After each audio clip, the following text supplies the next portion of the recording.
Polígrafo de la Estrella de Panamá. Bienvenidos, gracias por estar en el Polígrafo de la Estrella de Panamá. Les saluda con muchísimo gusto esta servidora cada semana. Hoy vamos a trabajar un tema importante para todos nosotros. Es prácticamente un pilar de la democracia y es la justicia, la corrupción, la percepción, la investigación de casos de alto perfil y su avance o estancamiento, las consecuencias que esto contrae a la sociedad. Vamos a conversar con Carlos Barzallo. Él es el representante o el presidente del capítulo de Panamá de Transparencia Internacional. Y esta es una organización que siempre ha tratado de marcar los puntos en las IES cuando se trata de corrupción, de acceso a la transparencia, de trabajo gubernamental para lograr una mejor comunicación con sus ciudadanos. Quiero darle la bienvenida a don Carlos Barzallo. ¿Cómo está usted, don Carlos? Gracias. Muy bien, muchas gracias por la entrevista, Delita. Al contrario. Don Carlos, hay muchos puntos que quisiera trabajar en la entrevista. Me gustaría empezar por las investigaciones de los casos de alto perfil. El primero que a todos se nos viene en la mente, además de una gran lista de casos anteriores a este o similares, paralelos, es el caso de Brecht. Todos conocemos más o menos los tropiezos que tuvo este caso para llegar a el punto final de lo que debe de ser la vista fiscal. Pero hay un futuro de este aún desconocido, incierto, y esto me gustaría que usted nos lo explique y nos diga más o menos qué podemos esperar de este caso. Sí, muchas gracias, con mucho gusto. Por el respeto que mereces tú y tu audiencia, todo lo que nosotros vamos a comentar está basado en los hechos que conocemos y que hemos estudiado. Transparencia Internacional publicó un detallado análisis de las realidades versus las expectativas. ¿Qué sabemos y qué podemos esperar? Basado en datos que son de acceso público, Transparencia no tiene ningún dato que no sea el que tiene la comunidad. Dicho eso, este caso muestra es el caso emblemático en la actualidad de lo que es la corrupción. En Latinoamérica es lo más importante, lo cual permite también un enfoque comparativo. Todos los países latinoamericanos donde este caso ha impactado han estado haciendo gestiones para investigar y eventualmente juzgar y sancionar, lo que permite comparar a Panamá donde se ubica con relación a otros países. Es curioso ver que si uno, y hemos tenido la oportunidad, habla con personas interesadas de otros países en el caso, todos en general tienen un grado de insatisfacción de los resultados. Pero cuando se ponen a ver en detalle, es inevitable comparar y ver que algunos países lo han hecho mejor que otros. Panamá está en la mitad del camino. Panamá acaba de cerrar el 15 de octubre la etapa de investigación. Y muy larga, tortuosa, casi 5 años, y viene ahora la etapa de eventual juzgamiento de una cantidad grande de personas y personas que se quedaron por fuera, lo cual es una omisión importante porque la justicia no puede ser selectiva. Ahora en la etapa de enjuiciamiento, previa a una vista fiscal detallada que debe hacer el Ministerio Público, enfrentamos una carrera de obstáculos. Una carrera de obstáculos que el mejor corredor le va a costar hacerla, ya que entre los más de 100 imputados se van a interponer todo tipo de recursos para dilatar este proceso. Y el órgano judicial va a tener que hacer frente a esta realidad que tiene complejidades desde actos tan sencillos como las notificaciones de las partes, que se fije las audiencias y que comience el caso en su etapa judicial. Es una carrera cuesta arriba. ¿Por qué? Por una combinación de las normas que nos rigen y al mismo tiempo una falta a veces de buena fe y lealtad procesal que complica con la interposición de recursos dilatorios que además demoran en resolverse en los tribunales. Correcto. Entonces, claro que no lo voy a poner con una bola de cristal, pero basado en experiencias pasadas, ¿cuánto tiempo va a tardar en llegar a tener por lo menos una audiencia preliminar este caso? Es bien especulativo. En el mundo donde yo me he desempeñado hay una frase que se dice de que, por ejemplo, una compañía cuando hace referencia a sus ganancias uno le tiene que advertir a los inversionistas que los retornos que se dieron en el pasado no necesariamente se van a dar en el futuro. Si la compañía podía estar ganando mucho dinero, usted compra acciones y luego no gana. Y no hay responsabilidad por ello de la compañía, porque no lo... ¿Qué quiero hacer este símil? Porque es lo mismo. Si nosotros nos basamos en la historia de los llamados, porque así se le ha denominado, casos de alto perfil, la historia no nos presenta datos que nos permitan ser muy positivos, lamentablemente. Esos son los hechos, gústenos o no, como que hoy es de día. No podemos discutir eso. El punto es, ¿qué va a pasar? Si nos basamos en el pasado, es poco probable que pase algo diferente. Así de sencillo, claro, así de duro. Sin embargo, siempre se quiere guardar la esperanza de que esta vez sea diferente. Y esperamos que así sea. Porque también hay que reconocer que este caso, así como difícil que ha sido, tiene unos elementos que no tienen todos los otros casos. Y me explico con ejemplos. No en todos los casos a usted se le presenta en bandeja de plata unas confesiones por una compañía que le dice parcialmente el cómo, el qué y al quién, con datos de cuentas bancarias, cómo circula el dinero, a quién le pagué. Eso no es fácil de concebir. Sin ese primer paso, este caso ni siquiera hubiera iniciado, porque es muy difícil que se descubran estos entramados de corrupción. Entonces, si usted tiene este primer elemento, es algo real, positivo, y ahora viene lo siguiente, que es juzgar esas actuaciones, en muchos casos ya confesadas, que es un elemento también que hay que resaltar. Ok, estoy pronto a hacer una pausa, tal vez quisiera tratar de irme ahora porque al regreso poder ahondar en un poco de los señalamientos políticos y públicos que se hicieron dentro del caso, pero también la intervención del gobierno dentro de un sistema judicial que nos lleva a pensar si confiamos o no entonces en esto. ¿Qué consecuencias pudo haber tenido esta situación? ¿Y por qué no señalamos los defectos técnicos de un caso como este cuando sí nos dedicamos a hacer públicamente señalamientos a todo el mundo? Eso es lo que a muchos nos toma por sorpresa. Quisiéramos abordar este tema más adelante, después de este cambio comercial. Quédese con nosotros, por favor. Polígrafo de la Estrella de Panamá. Polígrafo de la Estrella de Panamá. Gracias por continuar en sintonía. Hoy estamos analizando a fondo el caso Odebrecht. Nuestro invitado es Carlos Barzallo, de Transparencia Internacional. Vamos a hablar con nuestro invitado de algo importante. Todo mundo sabe, después de que se divulgaron los famosos Varela Leaks, de la relación que tenía el Ejecutivo con el jefe de la procuradora, la señora procuradora, ex procuradora Kenia Porcel, y la forma en que se intervino en este periodo, no solamente en el caso Odebrecht, sino en muchos otros casos de alto perfil en cuanto a las investigaciones. Fue más una injerencia política que un asunto técnico. Le pregunto, ¿cómo confiar entonces con las investigaciones que se hicieron por parte del Ministerio Público respecto a este marco de tiempo? Es muy difícil confiar, lamentablemente, ya que se siembra una duda que tenía que ser y tiene que ser aclarada y no lo ha sido. Mire, no en vano, nosotros tenemos datos duros que son la sumatoria de todas estas percepciones. Y doy ejemplos concretos.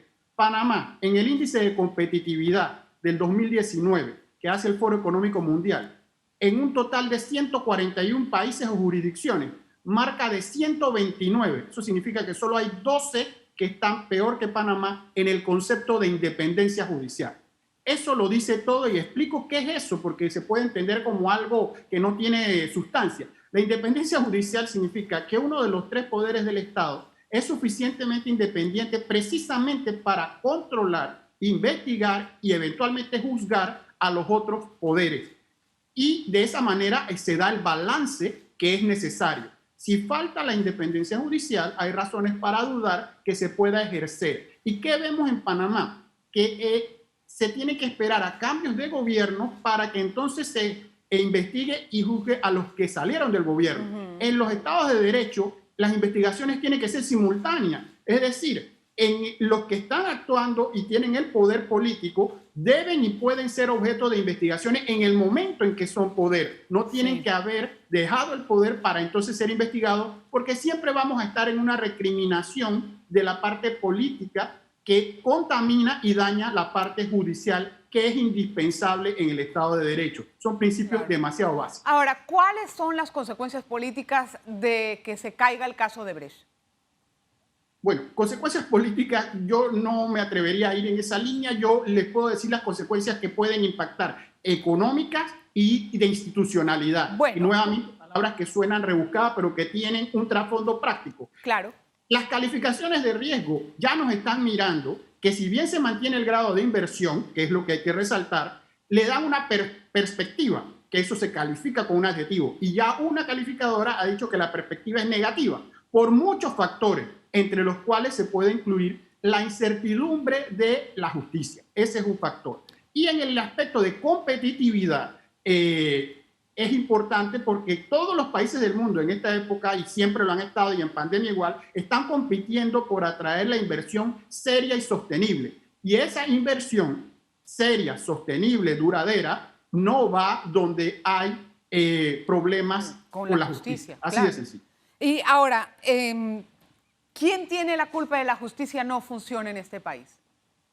Mire, yo cito mucho esto, es una especie de fuente ovejuna y a la gente no le puede gustar. Todos, pero al decir todos es nadie. Y evidentemente hay más responsables que son los que están asignados para cumplir una función pública. Pero no nos podemos desatender todos los demás, porque la gente funciona en base a incentivos. El funcionario, si hace lo que tiene que hacer o no, es por un premio o un castigo. Premio, avanzar en su carrera; castigo, destitución. Pero eso se va a lograr producto de la presión ciudadana. Si no hay ciudadanía, si no hay civismo, el funcionario, el incentivo es mantener el status quo. Le va bien con lo que está haciendo. Es un asunto de comparar dónde está mayor la presión. Y la presión no es lo suficiente para lograr los cambios. Con eso achaco responsabilidad a todos. Y por eso es que estamos en estos temas invitando a las personas, uno, a que sepan lo que pasa y dos, a que reaccionen. Por el otro lado, no se le puede quitar responsabilidad, que es primaria, a los que juraron, porque todo el que asume un cargo público hace un juramento solemne de que iba a cumplir la ley y hacerla cumplir. Entonces, eso es la función primaria, es hacerlo, si no, debe responder por ello. Así que, sin hacerlo muy complejo, los responsables son los que tienen los cargos y lo hacen o no lo hacen. Se tiene responsabilidad por omisión, no hacer. Claro. Y la población tiene que exigir que se haga lo que dice la ley.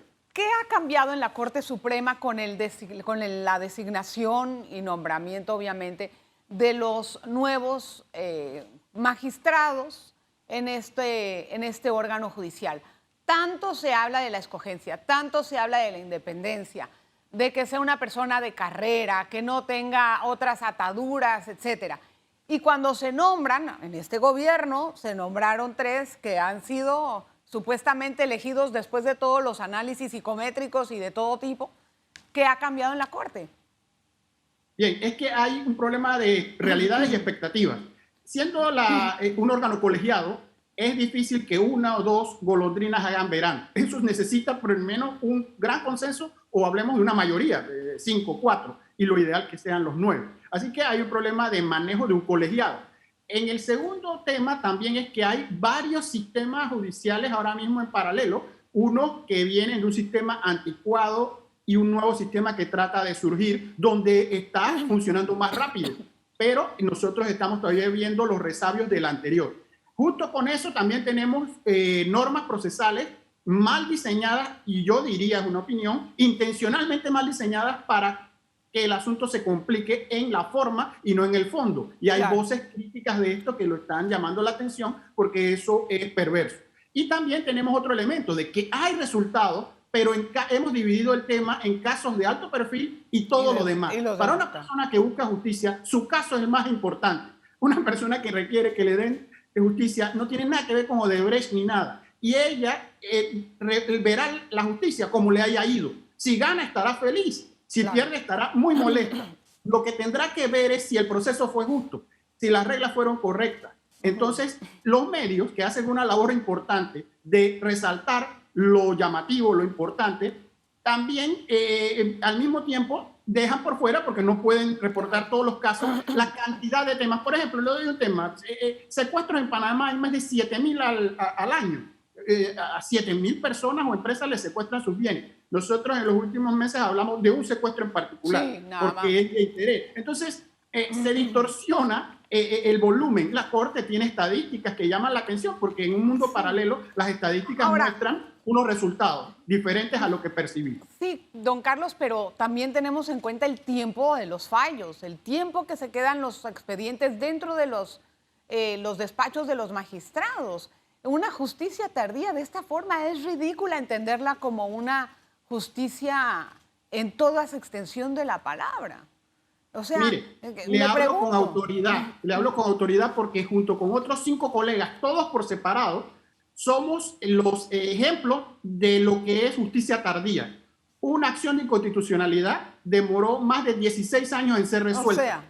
O sea, yo lo viví. O sea, no me tiene que contar nadie eso. Claro. Entonces, no es la mayor. La mayor llevó 18 años y terminó por sustracción de materia, que para que entienda la audiencia, sustracción de materia es que lo que íbamos a discutir ya cambió, ya no hay nada que decidir porque la norma ya la cambiamos en el trayecto que estuvimos esperando 18 años para decidir. Y ha pasado reciente con un tema ambiental que tomó 10 años. Yo nada más le estoy dando ejemplo a lo que usted acaba de plantear como premisa en la pregunta. Claro que justicia tardía no es justicia. Lo que hay que preguntarse en todo es ¿por qué? ¿Por qué puede tomar 18 años un caso, 16 o 10? ¿Qué hay en el sistema que esté diseñado para que así sea? Hay elementos técnicos, pero también hay un elemento sin la menor duda de voluntad.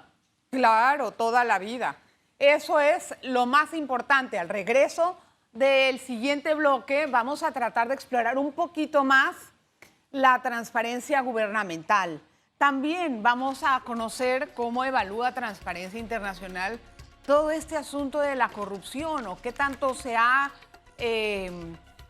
ha cumplido el presidente Cortizo su promesa de transparentar el gobierno cuando fue candidato, que firmó este pacto con Transparencia Internacional y algunas otras instituciones para poder dar una gestión más transparente. No se vaya. Polígrafo de la Estrella de Panamá. Polígrafo de la Estrella de Panamá. Gracias por estar en sintonía. Vamos con nuestro invitado Carlos Barzallo, es presidente del capítulo de Transparencia Internacional Panamá. Una pregunta antes de girar a al próximo bloque sobre transparencia gubernamental. ¿Qué opina usted de que a este gobierno le va a tocar nombrar la mayoría de los magistrados en la Corte? Bueno, como bien sabemos, es un sistema que está escalonado y que le toca a quien le corresponde. Eso en sí es la ejecución de lo que ya está decidido. Volvemos al tema de mejorar el proceso del nombramiento mientras tengamos el sistema que tenemos de cómo se nombran, ya que necesitaría de cambios para que fuera otro sistema. Para concretar específicamente, ese es el método que tenemos. Se ha tratado de perfilar mejor y escoger con mecanismos más de la empresa privada y de pruebas y de todo lo demás. Al final, los resultados hablan por sí solos. Esto es un asunto difícil que se mide lamentablemente después por los actos y no previamente por todas las pruebas que se puedan hacer ni los currículos que se puedan tener. Es así de sencillo. Don Carlos, ¿cómo califica usted la tarea o la labor del procurador en este momento? ¿Hay un cambio en el Ministerio Público o cuál es la percepción que tiene? Bien, allí objetivamente, si vemos desde el caso de Brecht, hubo algunos cambios.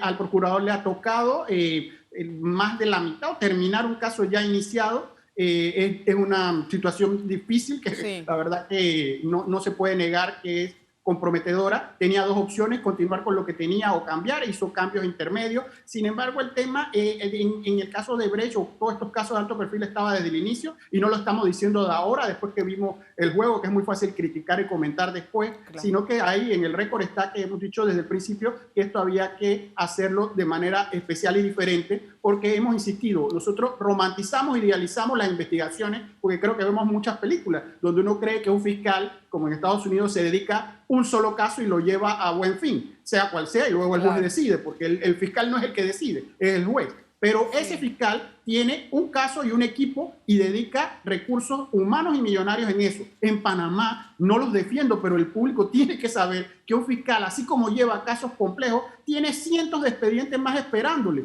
Y eso es una tarea titánica e inhumana, porque no se puede trabajar con un volumen de casos.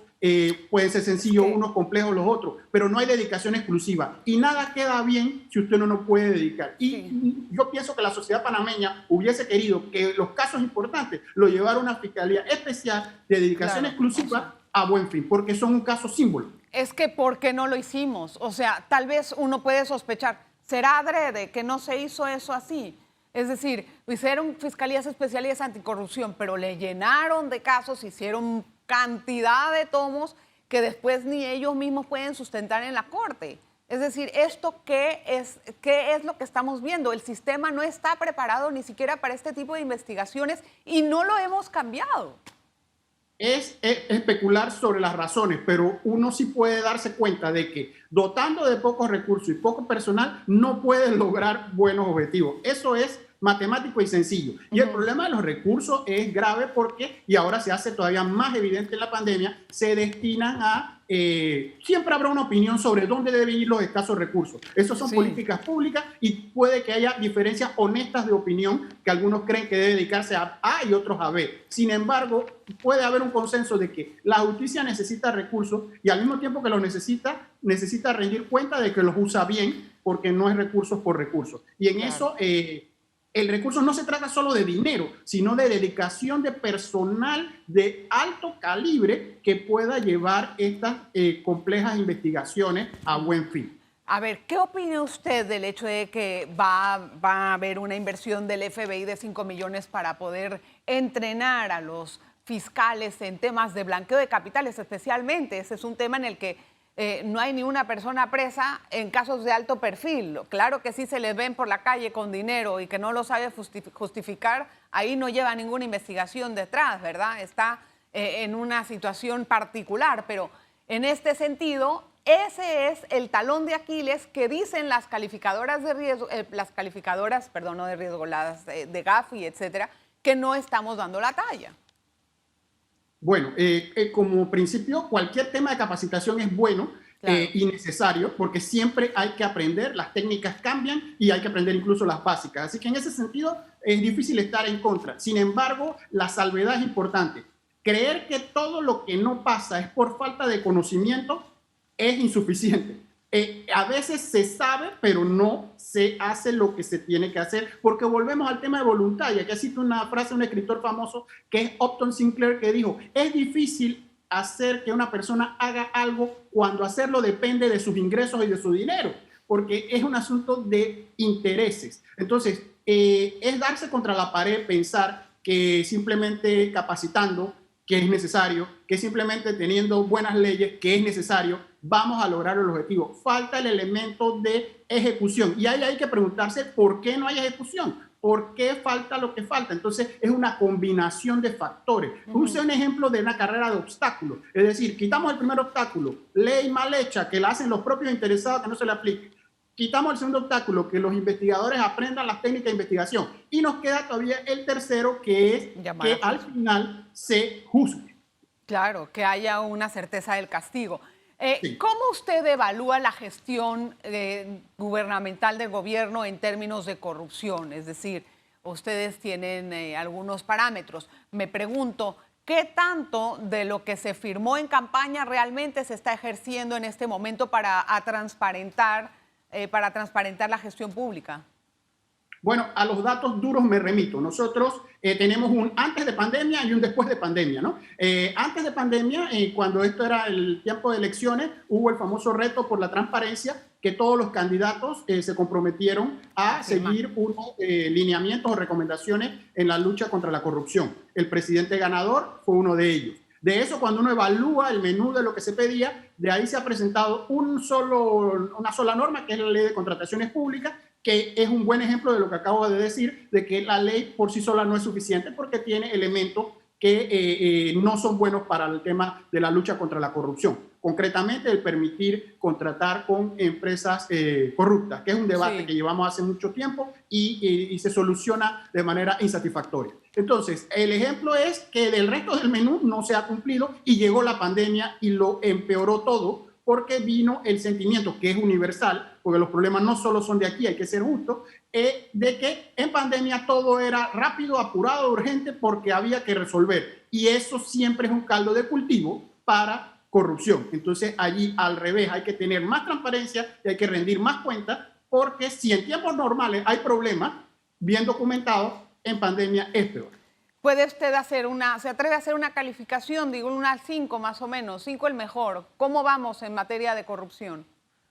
Bueno, es que nosotros estábamos mal antes y no hemos mejorado. O sea que yo creo que estamos en deficientes. Si usáramos calificación universitaria, estamos deficientes. Y lo sabemos no por asuntos de opinión, es que lo sabemos por datos duros, en el sentido de casos que, insisto, no terminan en el tiempo oportuno con la resolución que deba hacer después de un debido proceso. Yo quiero hacer el énfasis, nosotros no podemos prejuzgar y decir que enseguida cualquier elemento que se acuse tiene determinado resultado. Lo que se quiere es un resultado que sea razonable, que no se pierda porque el abogado no tenía poder, que no se pierda porque no se presentó la fotocopia de la norma, que no se pierda por lo que el público entiende, y los abogados entendemos que es vital, pero el público entiende que son formalismo o intrascendencia. Son importantes, pero están puestas allí en la ley para entorpecer, nunca hablar del fondo. Mire, le voy a dar un ejemplo hoy. Hoy se publica en los medios un asunto del Seguro Social y la famosa compra que hizo escándalos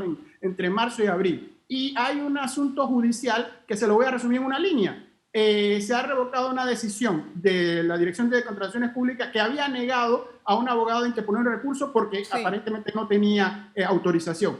Eso es totalmente forma y todavía no se ha entrado al fondo, que son alrededor de 160 millones en discusión. Ahí nos quedamos en la forma. Siempre la forma es una buena excusa para no llegar a ningún fondo. Don Carlos, muchísimas gracias por estar con nosotros en el Polígrafo.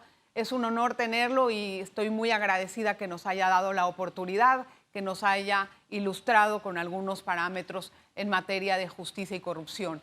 Gracias, don Carlos. Nuevamente, gracias a ustedes por la amable invitación. Un placer. Siempre a la orden, gracias. Gracias a usted todo el tiempo por estar con nosotros en el Polígrafo. Le agradezco inmensamente la audiencia y que esté pendiente de nuestros programas. Hasta la próxima. Polígrafo de la Estrella de Panamá. Canal exclusivo de Cable Onda.